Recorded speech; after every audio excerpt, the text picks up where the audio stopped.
Ilang araw na simula nang napatay si Congressman Aguilero, pati na rin yung anak niya si Dante.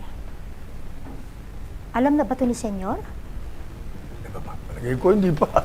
Kararating niya lang galing Portugal eh. Pero, William, anong nangyayari? Bakit parang iniisa-isa ni Black Rider ang mga kasamahan natin? Alam na kaya niya tungkol sa sindikato? Pero, anong pakay niya sa Golden Scorpion? Alam mo siya, may nalaman pa akong masaya. Noong pagkamatay ni Dante, sa bangkay niya may nakita silang nakasulat na pangalang Calvin.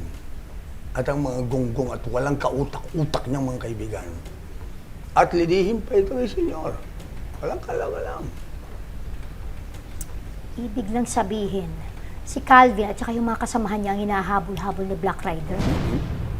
Pero bakit? Anong atraso nila kay Black Rider?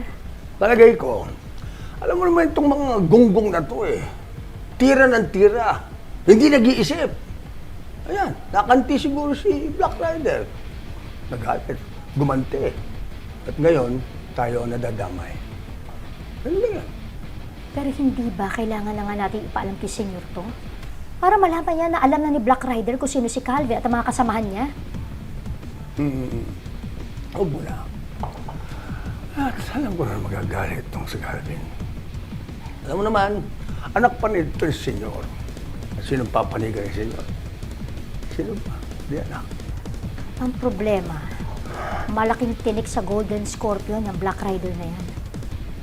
Paano ko siya pasisira sa mga plano natin?